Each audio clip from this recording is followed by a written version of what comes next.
Due to the graphic nature of this cult's crimes, listener discretion is advised. This episode includes discussions of manipulation and abuse that some people may find offensive. We advise extreme caution for children under 13. March 14th, 1990. The outer door of the main bomb shelter was wheeled open to let the armored vehicle carriers in. There were 7 shelters in all, each able to house up to 126 people. When it was over, 750 members of Church Universal and Triumphant would be underground in the wilds of Montana, spending the night in underground facilities they built themselves. They told themselves it might just be a drill. Their guru, Elizabeth Prophet, had said a nuclear war was imminent. But one person doubted that the end was near, Erin Prophet, Elizabeth's daughter. Thoughts kept running through her mind. She was the one who'd predicted March 15th as the specific date of doomsday. Was this truly the end of the world? And if it wasn't, the chaos would be entirely her fault. What had she done?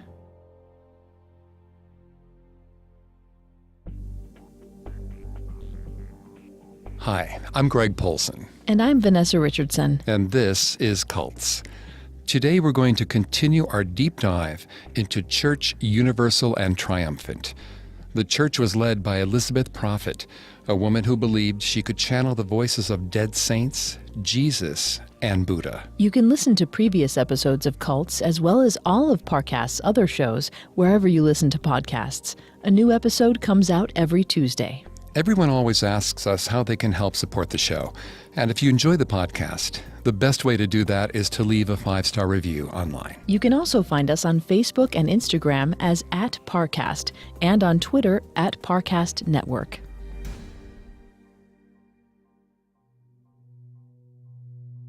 We covered the rise of Church Universal and Triumphant through its founder, Elizabeth Prophet, last week. As a refresher, the church was most active from the mid-1970s to the early 1990s. From 1986 through the present, it's been based near Bozeman, Montana. Although the church was and is based on the West Coast, it has always had a nationwide reach, connecting to tens of thousands of people via audio tapes and its newsletter, as well as a collection of statements from the masters, long-dead saints and religious figures. Church Universal and Triumphant is best known for believing that the world would end due to a nuclear war, and for the series of underground shelters in Montana that they built to protect them from the nuclear fallout. Their religion was centered around the belief that the church's leaders, Mark and Elizabeth, were in direct communication with dead saints and religious figures. The prophets also believed a person could ward off evil actions via intense chanting called decrees. Later on, Elizabeth Prophet tried to incorporate her 5 children, including her oldest son, Sean, and her oldest daughter, Erin, as leaders of the church. As we'll see, both grew disenchanted with the church and, despite having been raised in it since birth, were able to break away and start new lives. In Part 2, we're going to be looking at how and why people followed Elizabeth in Church Universal and Triumphant, specifically focusing on her children, who all grew up in the cult. We have direct insight from one of Elizabeth's daughters, Erin, who grew up in the church and wrote the memoir, Prophet's Daughter. We drew on Prophet's Daughter substantially for this podcast. It's one of the only existing looks at what happened behind the scenes in the church. It traces Erin and her brother Sean's journeys as they go from ardent believers to their eventual disillusionment with and split from the church. We'll start in the summer of 1983. Elizabeth had been the sole leader of the church for 10 years now, since Elizabeth's husband, Mark Prophet, died in 1973. Before then, Elizabeth had 5 children: Sean, Erin, Moira, Tatiana, and Seth. The church's main base of operations was in Southern California. It also owned 12,000 acres of land in Montana and was considering moving its headquarters there permanently. Elizabeth, at this point, was confident and happy. The church continued to add members at an impressive rate. Her hard work was bearing fruit. The church's message reached people coast to coast across the country. She believed that the masters continued to guide her, and she was beloved by church members. If only all her children, 3 of whom were now teenagers, felt the same way. Moira Prophet, Elizabeth and Mark's middle daughter and Aaron's younger sister by 2 years, had gone through a rebellious phase in high school that involved a lot of kissing. Moira had started college early and had come back to the ranch after finishing her first year of college. Aaron writes that when Elizabeth found out that Moira, now 16, had dated boys she considered unacceptable and had even partied off campus, Elizabeth dismissed Moira from the ranch, essentially kicking her out of the church. Moira had broken the rules. While Elizabeth had dismissed a lot of people from the church, this was the first time she'd sent away one of her own children. In November of 1984, Sean Prophet, Elizabeth's oldest child, turned 18. Elizabeth wanted to install him on the board of directors of the church as a way to keep control of the board, which was already small. The board had just 3 members, her husband Edward, and a member named C. Ward Stuckey, who was retired and generally agreeable. Sean was dating a church member named Kathleen at the time, but according to Aaron, Elizabeth felt Sean's girlfriend was unworthy of him and tried to dismiss her from the church. Sean, angry, moved off of the Montana ranch and back to California. Vanessa's going to take over on the psychology here and throughout the episode. Please note, Vanessa is not a licensed psychologist or psychiatrist, but she has done a lot of research for this show. Thanks, Greg. It's difficult being a teenager under any circumstances, but being the teenage son or daughter of a cult leader makes things that much harder. David Elkind, Ph.D., author of All Grown Up and No Place to Go, says teenagers, quote, construct an ideal of what parents should be when they compare their own parents to the ideal they find them wanting. Their parents are embarrassing, end quote. The contrast must have been particularly jarring for someone who grew up among people who literally worshipped his mother. Aaron reports that when Sean stormed out, Elizabeth called him a vessel of anger. She also claimed that Sean's anger somehow contributed to the Union Carbide gas leak disaster in Bhopal, India, the following month, which killed at least 3,700 people and injured hundreds of thousands more. But Elizabeth's need for control of the board was greater than her anger at her son. 6 months later, in the summer of 1985, she reversed course and invited Sean back to the ranch to encourage him to take on a bigger role in the church. Aaron writes that this was the first time she started to doubt whether Elizabeth truly had a direct line to spiritual forces. Around this same time, in the summer of 1985, Elizabeth Prophet asked Aaron, then just 19, to train as a messenger, someone who could also hear the voices of saints and gods. Aaron was reluctant. Aaron had just finished her first year of college at the University of Southern California. After the relative isolation and strangeness of growing up in the church, Aaron writes that she had enjoyed discovering newfound freedoms. She said, quote, I made friends with my roommates, had some gin and tonics, and passionately kissed a Marine guard from the White House, end quote. Aaron writes in her memoir, she tried to do normal teenage activities, enjoy a social life at USC, join ROTC, and even get a job at Taco Bell. But her mother shut her down, pushing her to start training. Aaron wasn't sure if she had the divine ability necessary to be a messenger. Janine Davis writes that as a counterpart to rebelling, teens seek the true independence offered by creating and accepting a challenge in order to grow themselves. Aaron wavered, but with her mother's encouragement, she eventually talked herself into starting training. Being a messenger meant meditating daily, which took great focus. Pursuing that focus and discipline was a challenge that appealed to Aaron.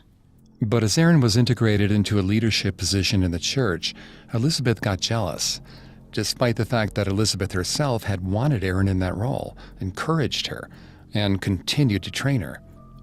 In August of 1987, Aaron had led an all-day prayer and chanting session against a New Age celebration called the Harmonic Convergence. Elizabeth believed the Harmonic Convergence was, quote, a plot by evil forces to steal our light, end quote. The staff had been chanting and praying since early morning, and Aaron, feeling they deserved to finally rest, released them at 9 p.m. But this wasn't enough for Elizabeth. Elizabeth called Aaron a golden calf, referencing the Old Testament Bible story of Aaron, son of Moses. In Elizabeth's mind, Aaron was too concerned with the well-being of the other staff members who had been chanting. Katerina Meredith, who has a BA in psychology and has studied cults for 12 years, compares cult leaders to abusers in abusive relationships. She notes that cult leaders equate jealousy with love and are jealous of time spent with others. Elizabeth's resentment of Aaron was part of a pattern. Aaron writes that Elizabeth, quote, defrocked several ministers of the church over the years, end quote, when they became too popular. In the article, Cults Today, A New Social Psychological Perspective, author Janja Lalich notes that one of the ways cult leaders keep followers in check is by a system of control.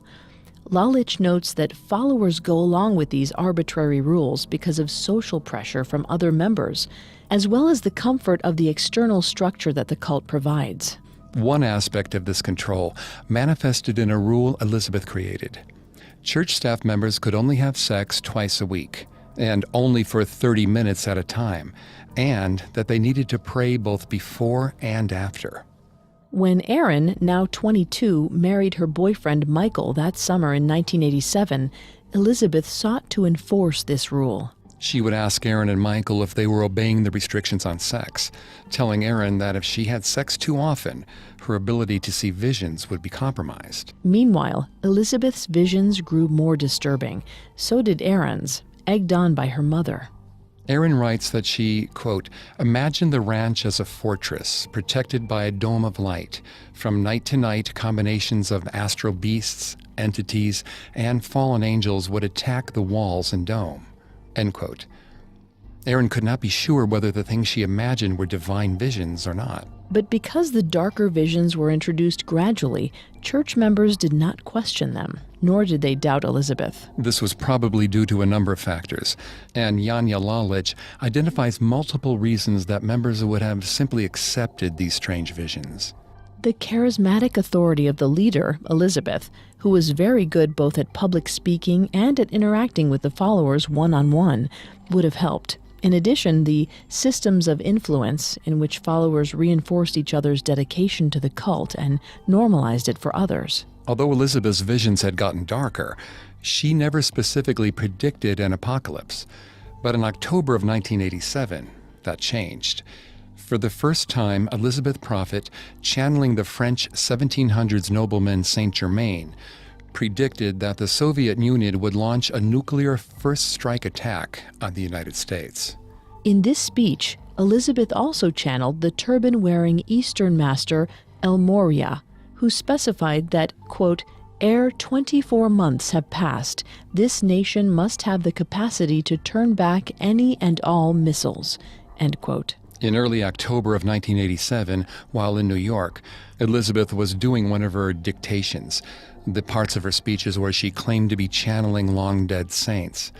One saint predicted economic dark times were coming, and less than 1 week later, the stock market suffered the catastrophic crash of 1987. Aaron writes that it was after this speech that members started to think seriously about building bomb shelters. We'll return to our story in just a moment from the Parcast Network. As the giant grew closer, Enceladus realized something was wrong. Instead of legs, Enceladus and his brother giants slithered on 2 large serpents with snapping maws where the feet should be. But this giant's serpents weren't snapping, and its face sagged. An arrow whizzed past Enceladus' face. This wasn't a giant. It was a god. You foolish, foolish giant. No one rebels against the gods and escapes unscathed. Athena, the goddess of war and wisdom, peeled off the face of a giant she'd flayed alive, revealing her own face, dripping with blood. Hi there. I'm hosting a brand new show on Parcast called Mythology. It dramatizes ancient myths for a modern audience and dives into their history, origins, and meaning. I've already listened to part 1, and I can't wait for part 2. Stick around after this episode to hear a preview of Mythology's part 1 on the Greek goddess Athena. New episodes come out every Tuesday. Search for and subscribe to Mythology wherever you listen to podcasts. And now, back to our story. One of the reasons church members believed Elizabeth was because one of her predictions had turned out shockingly to come true. She had publicly stated that economic disaster would occur that month, October 1987, and less than a week later, the stock market suffered an historic crash. Church members' thinking was logical in a way, since the United States did not have the capacity to defend against a sudden nuclear missile attack. The bomb shelters were necessary to survive. And then came Elizabeth's epic 6-hour speech of July 4th, 1988, where she continued to emphasize the coming nuclear apocalypse and talked about the 4 horses of the apocalypse coming to pay back the United States for its bad karma. In an article in the Billings Gazette, journalist Susan Ulp notes that it was Erin herself who directed where the blast-resistant shelters should be. The church's engineers had specific logistical questions about the shelters that Elizabeth did not feel comfortable asking: how many they should build, where the shelter should be installed, and even how much food they should store. So Elizabeth turned to her daughter. Erin writes that she didn't trust herself to answer those questions, but her mother said, quote, "It's not possible for you to make a mistake. The mantles of El Moria and of the messenger are over you," end quote. There were several possible locations for the shelters on the 12,000 acres of Montana property the church owned, called the ranch. The most logical place probably would have been at the main Royal Teton headquarters. It also would have been the least expensive. There was also the Heart, the portion of the ranch in a valley surrounded by a constantly running creek. It was 1,000 feet higher than the main portion of the ranch and much harder to get to.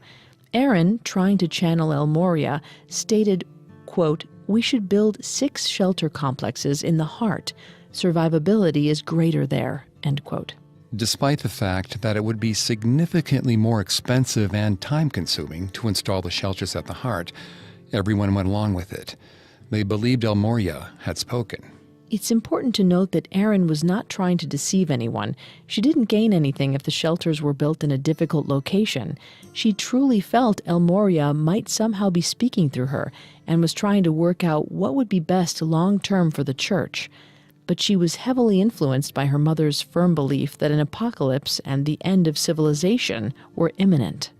And so that fall in 1988, members of the church began construction on 6 underground bomb shelters. One does not actually need an environmental permit to build an underground shelter. However, church members wanted to build multiple shelters, with each shelter being large enough for 126 people to live in. To do this without getting an environmental impact statement would, at bare minimum, violate the spirit of the law. The church members did not want to further alienate townspeople, so they decided to secretly construct the shelters in pieces above ground in a barn they owned, and then install them underground after all the paperwork had been taken care of. For a doomsday cult, Church of Universal Truth was surprisingly respectful of the law. Each shelter was designed to be in the shape of an H. Each one would have a utility tank that could be used to generate power, and a central location for kitchen and shared bathrooms. Lorenzo Di Tommaso, a professor of religion at Concordia University in Montreal, talks about the appeal of the doomsday beliefs that were driving church members. In Live Science Today, he's quoted as saying, "Problems have become so big with no solutions in sight that we no longer see ourselves able as human beings to solve these problems. From a biblical point of view, God is going to solve them." Erin took her own words to mean that a war was indeed coming. At this time, she believed it was a real warning from El Moria. This meant that the church's other assets should be sold. The church had its own printing press and made a sizable portion of its money from selling audio tapes and videotapes. But Erin, believing herself to be taking dictation from El Moria, stated that this equipment should all be sold. They needed the money to build the shelters. And besides, after a nuclear war, videotape production would be useless. Selling off its ability to make audio and videotapes carried great risk. If nuclear war failed to happen, the church would suffer a great financial loss and would be unable to quickly resume generating money from one of its best sources of income. There were further financial consequences to the church's decision. Elizabeth asked Aaron to channel the saints and find out how much food they should store. Aaron writes that she had a sudden vision of a story from the Old Testament. She remembered the 7 years of famine in the Bible. So she said the church should store enough food to stay for 7 months in the shelters and enough for 7 years in bulk storage. This would dramatically increase the cost of food. Church members had been planning to save just 1 year's worth of food, so there was suddenly much more work to be done in terms of preparing, canning, and storing. The church's engineers had to design a separate underground warehouse in between all the shelters, called the Food Barn 3. One of the aspects that may have contributed to this willingness is the appealing nature of doomsday preparations. Emily Machar writes in Psychology Today that, quote, "There is an element of wish fulfillment in prepping. Doomsday believers find something primally appealing about being self-sufficient from the constraints of civilization," end quote. Elizabeth's husband at the time, Edward, who was a source of stability to everyone and tracked the church's finances, warned Elizabeth that the food preparation, combined with the cost of installing the shelters in a difficult location, would cost millions of dollars. Although the church had an estimated $4 million on hand on this point, building the shelters would leave the church with almost no money left. But the wheels of doomsday preparation were in motion now. The saints had spoken, and nothing could stop the church from building the shelters. In 1989, as Church Universal and Triumphant continued its bomb shelter building binge, Aaron Prophet started to be troubled by other aspects of the church.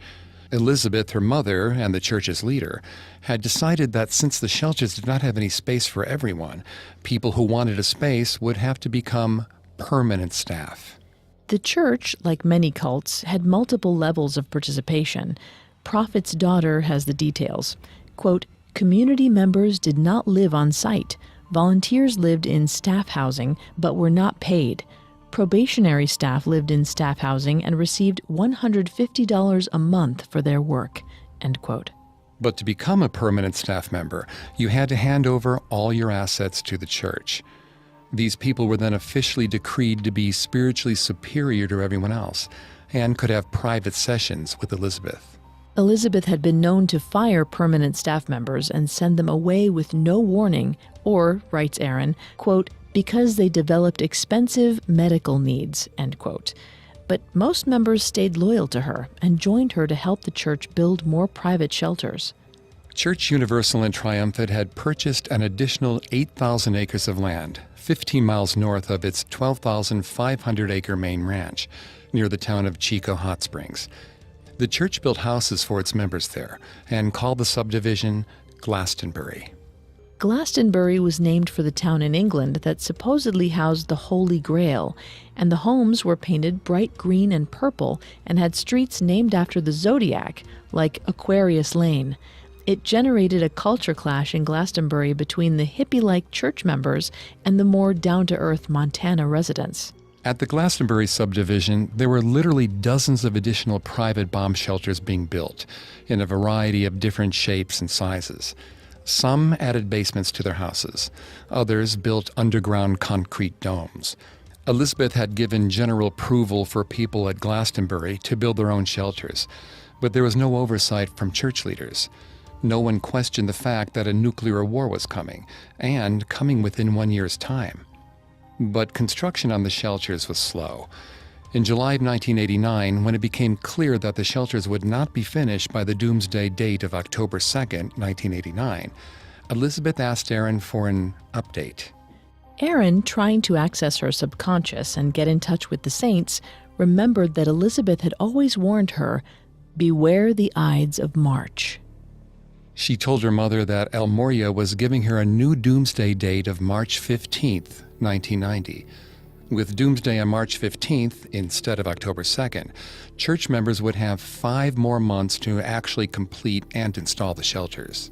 Erin's attempt to access visions and talk with the saints like her mother did could be seen as a folie à deux, which is French for a madness of two. It refers to when delusions or hallucinations are transferred from one individual to another.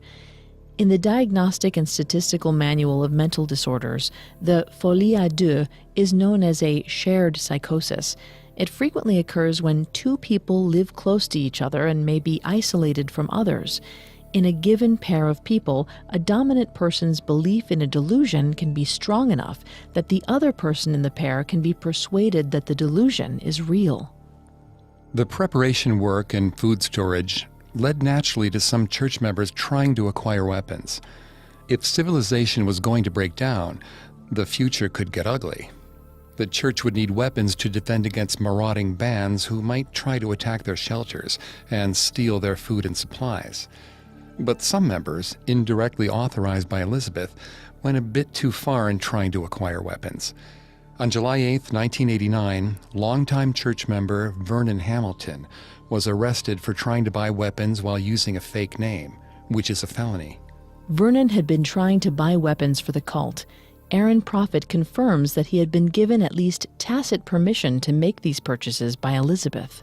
And because of the sheer number of bullets and guns he attempted to buy, over 1,000 rounds of ammunition and 17 rifles, some of which could shoot through body armor. The story made headlines, putting Church Universal and Triumphant on the national radar for the first time, and not in a good way. Although the arrests panicked Elizabeth, Aaron, and the other church leaders, none of them, nor the other members, were swayed in their beliefs that saints had warned them about the end of the world, now just 9 months away. If you're someone who believes in doomsday, any event that happens can be used as evidence that doomsday is coming. It's high-stakes confirmation bias. For the Church Universal and Triumphant, the arrests could mean that dark forces were at work trying to stop the members from surviving. If anything, they're more likely to cling to their beliefs as a respite from anything negative in their lives. In Scientific American, Harvard Medical School psychiatrist Stephen Schlossman discusses this appealing factor of doomsday cults. It's a return to simplicity. He says, quote, "People frequently romanticize the end times. They imagine surviving, thriving, and going back to nature," end quote. Essentially, when people feel society has become too chaotic, the idea of returning to hunter-gatherer days can be enormously calming. A cult that allows members to invest in this fantasy is going to be largely popular with those who feel easily overwhelmed. But most people don't generally imagine having to deal with criticism before the end of the world. And the first wave of curious stories and bad press the church was experiencing was about to get worse. Moira Prophet had been estranged from her mother, Elizabeth, and the rest of the church for several years, and she was now speaking out. Moira gave 2 interviews to the Montana newspaper, the Billings Gazette, criticizing the church and claiming that chanting led to mind control and brainwashing.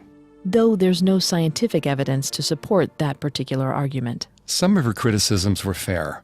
Moira said that people say they would live and die for my mom, and members were definitely loyal to Elizabeth. Some were not. Moira also stated church members might physically harm her in revenge for her interview, which did not in fact happen, and seemed highly unlikely at the time. But the timing of the interview, combined with the arrest of Vernon and new attention from law enforcement after several relatively peaceful years, were enough to make church members think they might finally be encountering bad omens and bad karma, possibly even the foreshadowing of an apocalypse to come. Our story will continue in a moment after a brief message. And now, back to our story. When the news about Vernon's arrest broke, church members tried to keep the bomb shelter plans quiet from the media. But a few enterprising reporters discovered that the shelters were indeed under construction. And when journalists found out about Elizabeth's October 2nd, 1989 doomsday prediction, interest and concern about the church surged. That date was just a few months away. Although the date of the apocalypse had by this point changed to March 15, 1990, that date was not yet public. And so several magazine and newspaper reporters came to the ranch, trying to see what preparations were being made for the end of the world. But there was nothing to see. Not yet. So after Elizabeth Prophet's public deadline of October 2nd passed, most of the reporters, the non-local ones, faded away, having decided there was no story. As the months passed, church members continued work on the shelters. Fall turned to winter, and January and February of 1990 zoomed by, with frantic preparations continuing on construction. Since the shelters were nearing completion, there would not be any more extensions on Doomsday from El Moria or any other messengers. They were not needed. And the bad karma facing America and the world was still building. Elizabeth had given herself the tiniest leeway by stating that a bad period of karma for the country, lasting 11 years, would begin in March or April. But for the members in the camp, March 15th was the day of reckoning. March 14th rolled around, and the exodus into the multiple shelters began. One might have expected there to be panic in the air, sobbing and screaming. But by all accounts, members' reactions were the exact opposite. Optimistic. As Aaron wrote in Prophet's Daughter, quote, "People were stowing items in lockers as they prepared for the midnight deadline," end quote. Members even believed that after the nuclear holocaust had passed and they started to rebuild civilization, that it might be the beginning of a golden age, a time of united spiritual and physical perfection. Clay Jones at the watchdog website Science-Based Medicine describes thinking like this as an example of the Pollyanna principle, putting a far too optimistic spin on events that a neutral person would view as clearly negative. Dr. Judith Rich, author of RX for the Soul, writes that people use the Pollyanna principle as a method to keep sadness away. At 11 p.m. on March 14th at the Heart, the location of the 7 shelters, Elizabeth's son Sean was hustling followers with a bullhorn, trying to get as many members as possible down below ground. The chaotic scene is described like this, quote, "The narrow tunnels were choked with pregnant women, babies, and the elderly, all pushed on carts by able-bodied men," end quote. 750 members would eventually make it underground for the night. There were even 2 members above ground prepared to chop down trees at the sign of the first missile strike. The trees were designed to block the road to the shelter compound in case anyone tried to enter. At this point, the Bureau of Alcohol, Tobacco, and Firearms was on the scene, keeping a very wary eye out. The arrests of Vernon and Edward had put the church on the BATF's radar. The Bureau was attempting to keep tabs on the church in person. They had no way to survey them electronically. Local officers from the Sheriff's Department were there as well, as they had been regularly. While law enforcement all knew the shelters were being built, they did not know about the March 15th date. Officials didn't know exactly what was going on, but it was clear from the activity behind the gate that protected the ranch's driveway that something was happening. The shelter had radio stations, so members could still follow the news. That evening was a tense one. Many members were convinced it was only a matter of hours before missiles were hit and nuclear war would begin. Although everyone had a bed, many members could not sleep, nervously checking the airwaves or talking to each other for comfort, trying to distract themselves, or trying to prepare for the fall of civilization. But by 9 a.m. on the morning of March 15th, 1990, when the news reports were full of typical local events and no disasters, it became clear the world had not ended. After the world failed to end as Elizabeth had predicted, she announced that the masters had held back the war to give the membership time to prepare. This alternate explanation may have seemed like a fig leaf, but members were predisposed to not leave the church. For many members, the church was their entire community and their biggest source of social ties. As long as they could find a single reason to stay, they would. In some cases like this, disconfirmation can, under certain circumstances, strengthen people's beliefs and support of whichever end-of-the-world organization they belong to, according to Leon Festinger in When Prophecy Fails. In part, this is because it's easier for the brain to adjust a belief around one thing, an incorrect prediction, than it is to completely uproot one's life by leaving a cult. Humans seek the path of least resistance. In addition, a person may be so invested in an organization that they subconsciously want to stay. It is clear that church membership did not drop off much in the immediate aftermath of March and April 1990. As Church Universal and Triumphant members left the shelters and tried to resume living above ground, they had to contend with national media attention and no small amount of mockery. Some tried to insist to outsiders that the events of March 14th, packing everything up, driving equipment into the underground shelters, closing the doors, had been a drill. Carly Flandreau, a reporter for the Bozeman Daily Chronicle, spoke to one Narrowly Duffy of the church's ministers. Duffy said the preparations were, quote, definitely a drill, end quote. But if it was a drill, it was a very thorough one. But Elizabeth stated that they had prayed and chanted hard enough that El Morya had granted them a reprieve. That was good enough for most members. Very few people left Church Universal and Triumphant after the events of March 1990. Members seemed evenly split on whether March 14th had simply been a drill or whether it was a very narrow escape. Elizabeth was still very good at connecting with people, and her followers wanted to believe her. Erin backs this up herself in her memoir. Quote, the apocalyptic groups that best survive disconfirmation are groups whose leaders quickly offer an explanation for why the apocalypse did not occur, end quote. And it's key to note that the church's core beliefs did not revolve around the apocalypse. The beliefs in chanting, channeling dead saints, seeing the violent flame, a force for good in people, none of that changed. At worst, 2 of the saints, out of several, had gotten something wrong, and there were many other saints and voices to listen to. But even having dodged a nuclear war, some bad karma may have rebounded on the church, or maybe just bad luck. In April, 2 of the oil tanks that Church Universal and Triumphant had installed, along with the bomb shelters, cracked. This caused a large fuel spill that endangered Mulherron Creek. While the spill was on land owned by the church, the creek flowed into public land. Environmentalists who might otherwise have ignored the church were outraged. The church was on the hook for the entire cost of the cleanup, which ran to over $1 million. Ironically, just after the spill, Church Universal and Triumphant enjoyed its biggest mainstream audience. On May 17, 1990, Elizabeth Prophet appeared on Nightline and was interviewed by Ted Koppel. She believed that she could subconsciously expose millions of people to the good works of the church. Koppel interviewed Elizabeth remotely, broadcasting Elizabeth from church headquarters, so Elizabeth had some control over what was in the background behind her.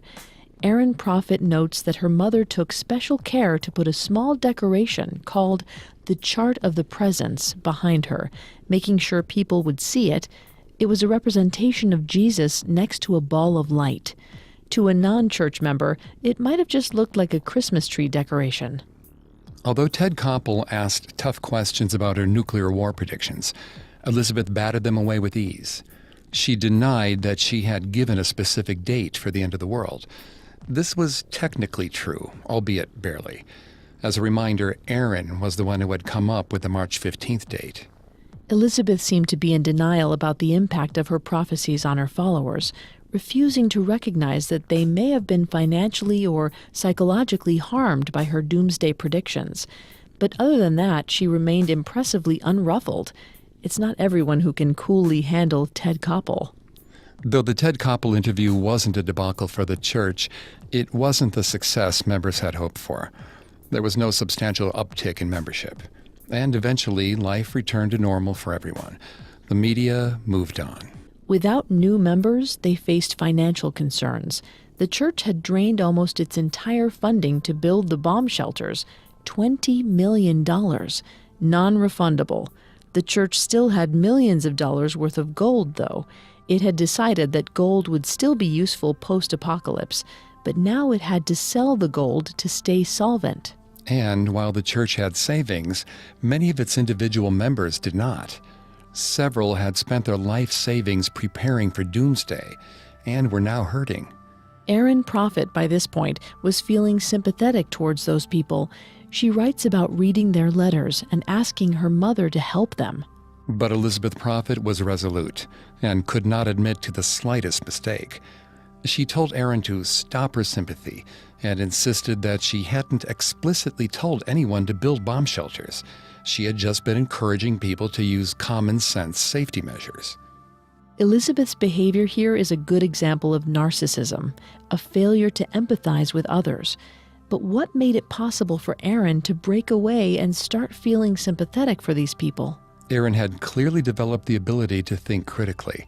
The fact that so many people had chosen to go underground as a direct result of her words made her nervous. She started questioning everything, starting with her own beliefs. In The New Yorker, Elizabeth Colbert writes that while facts alone do not change our minds, emotional connection to others can.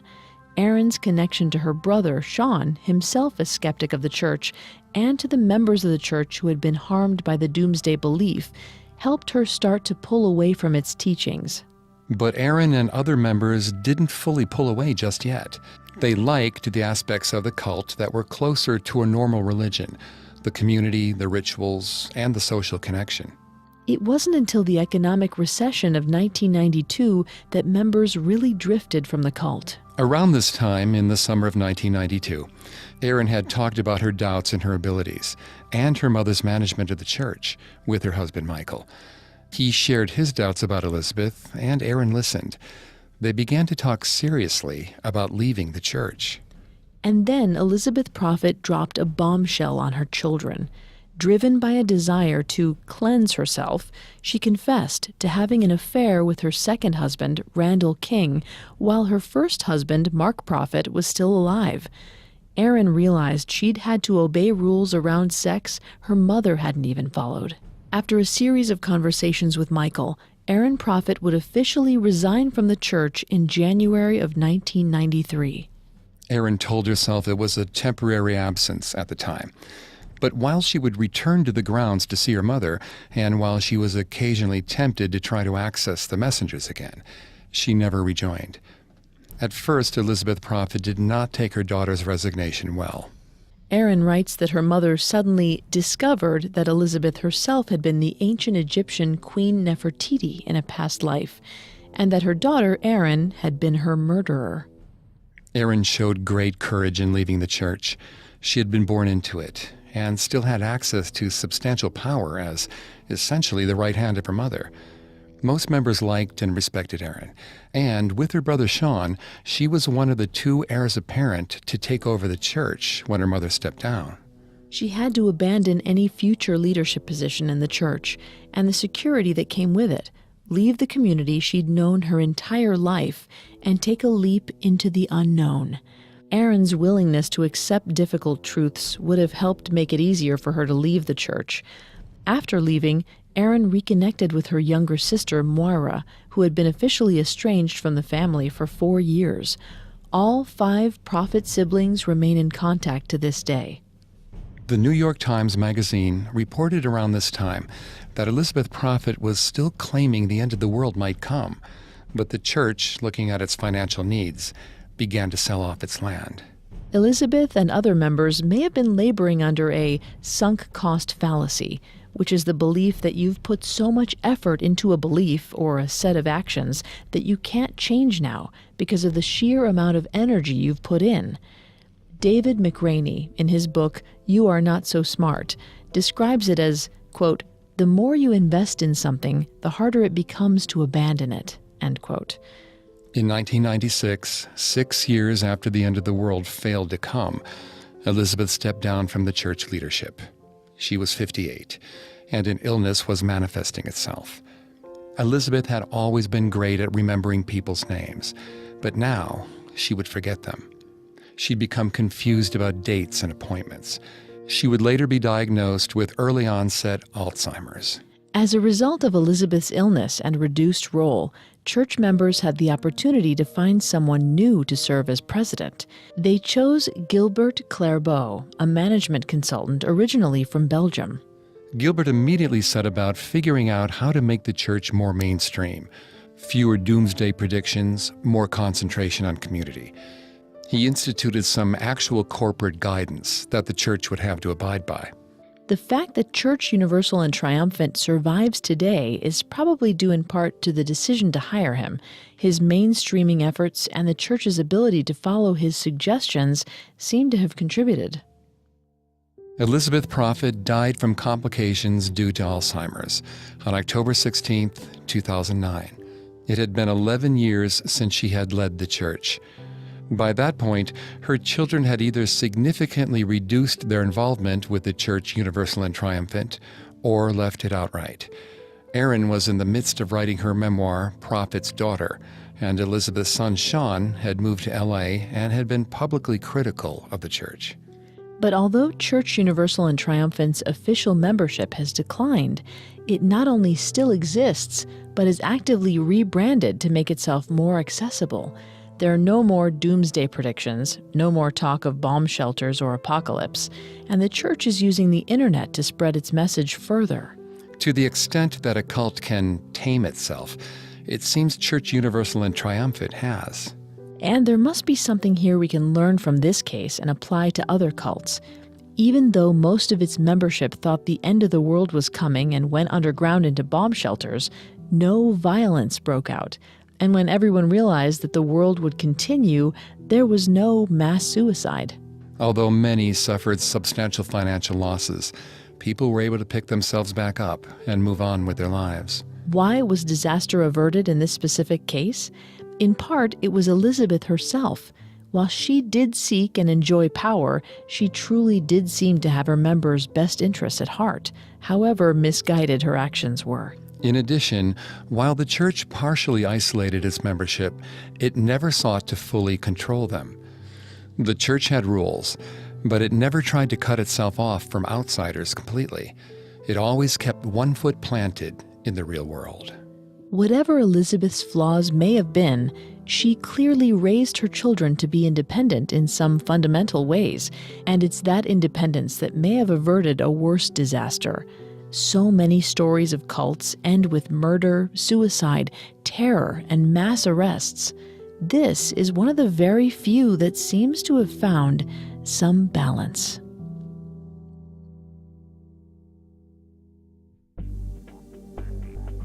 Thanks again for tuning in to Cults. We'll be back with another episode next Tuesday. Some of you have asked how you can help the show. If you enjoy cults, the best way to help is to leave a 5-star review wherever you're listening. You can find Cults and all of Parcast podcasts on Apple Podcasts, Stitcher, Google Play, CastBox, TuneIn, or on your favorite podcast directory. You can also find us on Facebook and Instagram as @Parcast and Twitter @Parcast Network. We'll see you next time. Cults was created by Max Cutler and is a production of Cutler Media and is part of the Parcast Network. It is produced by Max and Ron Cutler, sound design by Kenny Hobbs, with production assistance by Ron Shapiro, Paul Mahler, Maggie Admire, and Carly Madden. Cults is written by Greg Macklin and stars Greg Polson and Vanessa Richardson. And here it is, your preview of Mythology's first episode on the Greek goddess Athena. I hope you like it. It was foolish to challenge the gods. After battling the goddess Athena for 3 days, Enceladus had all but resigned himself to the fate of so many of his fellow giants. But he'd escaped her for the moment, and perhaps that would become his advantage. Enceladus had barely caught his breath when he heard the horses. He whipped around, worried Athena had tracked him to the Ionian Sea, but it was one of Enceladus' own, another giant. As the giant grew closer, Enceladus realized something was wrong. Instead of legs, Enceladus and his brother giants slithered on 2 large serpents with snapping maws where the feet should be. But this giant's serpents weren't snapping, and its face sagged. An arrow whizzed past Enceladus' face. This wasn't a giant. It was a god. You foolish, foolish giant. No one rebels against the gods and escapes unscathed. Athena, the goddess of war and wisdom, peeled off the face of a giant she'd flayed alive, revealing her own face, dripping with blood. She kept the skin wrapped around her like a cloak. Enceladus's leg serpents snapped and spit at Athena, but their fangs couldn't pierce the hide of his own kind. It was a perfect shield. Athena knocked Enceladus into the Ionian Sea. Then she crouched down and lifted the entire isle of Sikolos. Athena had a divine, godly strength. Plucking an island out of the ocean was as easy for her as it was for a man to pick up his child. Athena straightened up, raising the island above her. She swung it around over Enceladus and slammed the island on his head. Enceladus crumpled under the blow of the island. He sank and then vanished beneath the landmass. His blood and anger rippled outward from the island. The place where Enceladus was defeated became Mount Etna, and the buried giant was reduced to expressing his wrath through eruptions and earthquakes. Yet something wasn't right. As she watched steam build above Mount Etna, Athena knew her heart was missing a piece. She'd used her wisdom and wit to defeat the enemy, embracing her role as a goddess of war, and it felt empty. She was destined for something greater. She was certain.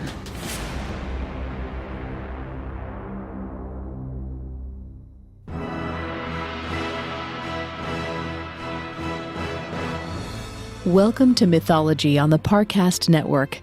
Every Tuesday, we present dramatic stories from ancient mythology and explore their origins. I'm your host and narrator, Vanessa Richardson. Today we're focusing on the Greek goddess Athena. She's the goddess of war and military strategy, but also the goddess of wisdom, civilization, and the arts.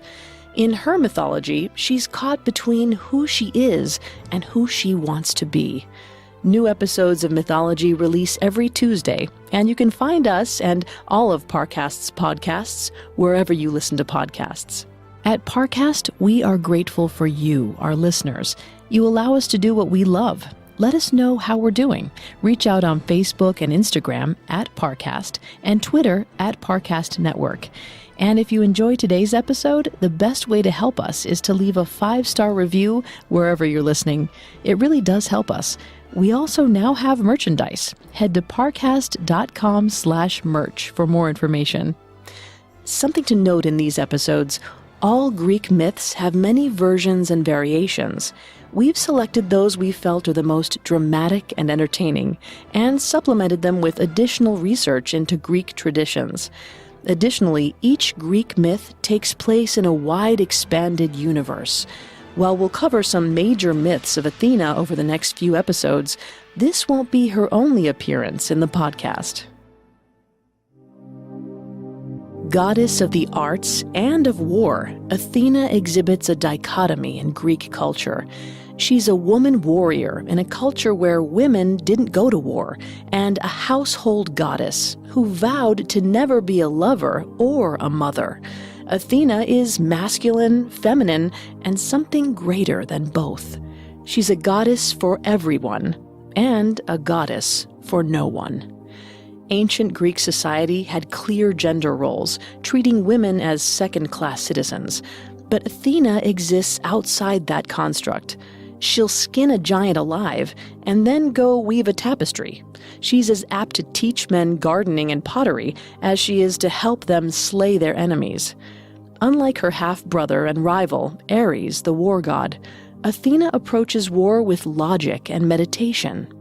At the start of a battle, Ares leaps into action, while Athena waits, plans, then leads men to bloody victory. She values rational thinking over emotion, but is not without rage and bloodlust. Classicist Walter F. Otto characterized Athena as the goddess of nearness because she was always beside the Greek heroes in battle, guiding their spears and swords.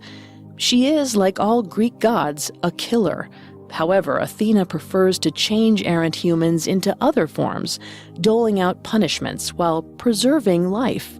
She also transforms herself, taking a male appearance multiple times in the Iliad and the Odyssey. That isn't to say she doesn't embrace a female role too.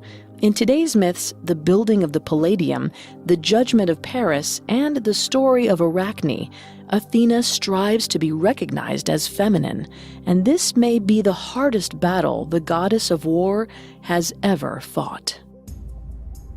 The king of the gods had a headache, and Zeus's son Hephaestus, like many children, was only making it worse. Hephaestus was god of the forge, born with a clubfoot. To him, a headache was nothing. And then I realized I could put another axe head on my existing axe and kill 2 men with 1 blow. Genius, right? Oh, my head is killing me. That's the idea. Both heads could kill. 2 heads, 1 axe. Zeus gestured to his forehead, frustrated. It feels like my skull is expanding and contracting. Maybe I should go... Oh, headache. I thought we were still on axe heads. Zeus continued moaning as he dropped to the floor, gripped his head, and rocked back and forth. Hephaestus looked on, torn between sympathy and opportunity. Anything I can do? Maybe take over your duties for a time? Not that a headache could ever take down the great god Zeus. Oh, Hephaestus, will you... Oh. Hephaestus eyed his brand new double-headed axe. Then Zeus doubled over in front of him. The opportunity was ripe. Zeus had overthrown Hephaestus' grandfather. Perhaps patricide ran in the family. Oh, make it stop. End it. I'll cut off my head. Hephaestus hid his grin as he grabbed his double-head axe. After today, the gods of Mount Olympus would bow to Hephaestus. He wound up and aimed straight for Zeus's skull. The axe cleaved Zeus's head in half. As Zeus's eyes spread wide apart, a battle helmet emerged from where his brain should have been. Hephaestus dropped his axe in shock as a fully armored warrior woman sprang from Zeus's head, shouting a battle cry. All thoughts of ruling Mount Olympus faded in the face of this fearsome, beautiful goddess. Ready for battle, Athena stepped out of her father's head and into the light of Mount Olympus. Athena was born without a mother, the child of Zeus alone. She emerged a rational adult, capable of complex thought, and ready to fight for her life. Yet because the Greek gods are modeled on humans, with human flaws and emotions, there is one story of Athena's childhood and a youthful accident that guided the rest of her life. Zeus was accustomed to his children having a mother, so after he fused his head back together, he wasn't sure what to do with Athena. Eventually, the single dad sent his new daughter away to be educated by his nephew, Triton. Triton was a fish-tailed ocean god, so Athena spent much of her time in and around water, and more of her time with Triton's daughter, Pallas. Pallas was a water nymph, a maiden of the ocean, and Athena's only friend. But today, the war goddess and the water nymph raised their swords, squaring off against each other. The pair sparred on the surface of a lake. Pallas floated amid a column of waves, her long hair and shimmering fishtail distracting from her killer aim. Athena defended herself from atop a sleek raft, wearing armor as always. She pushed her sword forward, calling out her moves as she executed them. Striking, stabbing, Dodging. ducking, and slicing. Lunging. As Pallas lunged, Athena used her shield to knock Pallas over. Rising from the waves, Pallas spit water into Athena's face. Hey! Pallas spouted more water, somehow forming it into perfect concentric circles, like aquatic smoke rings. Athena couldn't help but laugh. Pallas, be serious. My father's coming to watch us spar tomorrow. We have to impress him. You have to impress him. If I impress him, you know where I'll end up. And my father won't be happy about that. You're filthy. You've heard the stories, and you have 100 half-siblings to prove it. 37. I have 37 half-siblings. That's an army, warrior goddess. Let's go again. I want to get that spinning parry right. Athena was quite skilled in combat. It helped that she took to it naturally, like Pallas to water. She'd been ecstatic to hear Triton declare that they were finally good enough to spar in front of Zeus. The proud fathers had invited a crowd of gods, nymphs, and even a few mortals they fancied. Rowing out onto the lake, Athena fiddled with her helmet. She knew her armor made her look ferocious, but she still felt like a child in a woman's body. What if she fell off her raft? What if her mind went blank and she froze? What if her father, the king of the gods, thought she was only average? A terrifying column of water arose from the depths. Inside it, Pallas. She met Athena's eye and flashed a quick smile. Athena relaxed. She wasn't alone. She had Pallas. With her best friend beside her, Athena had nothing to worry about. They began to spar. In the audience, Zeus watched intently. Next to him, his wife Hera, the goddess of marriage, looked around, intent in a different way. Aphrodite has such a nice nose, don't you think? Sure. That's it. Slice and dodge. Well done. You've never noticed it? I guess it's fine, if you like noses. It looks quite like Athena's. Don't start on this again. I don't understand why you... She's going to fall in the water. A wave crashed over Athena, soaking her. Athena slipped, but kept her footing on the raft. Come on, Athena. You can do it. Get back up there. Raise that sword. You'll win this yet. They aren't actually fighting. It's a mock spar. At the end of which, my daughter will win. Zeus nervously watched Athena struggle through the next few maneuvers. She's going to fall and embarrass us. Us? She does have a mother. I knew it. I meant Athena and myself. As Zeus worried, Athena relaxed into the rhythm of the spar. She breathed deeply as she pressed her shield against Pallas's sword. Her instincts took over. Suddenly, a new heat rushed through Athena's veins. She'd never felt this warrior power before, but it possessed her. Her feet danced more nimbly. Her sword twisted more sharply. She tasted metal in her mouth. For the first time, she might want to kill. Across the lake, Zeus adjusted his shield. The sun gleamed off of it. Getting an idea, he tilted his shield, aiming the ray of light at Pallas. In the water, the light caught Pallas's eye. She looked up.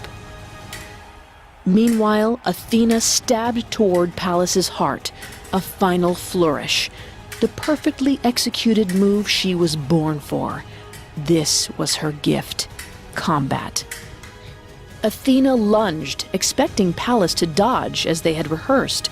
She didn't notice that Pallas's face was tilted up, distracted. Pallas looked toward Zeus as Athena's sword pierced her heart. Instead of blood, water flowed from Pallas's wound. She shrank, dissolving, until all that was left were her eyes, which transformed into two wiggling minnows. Pallas was dead.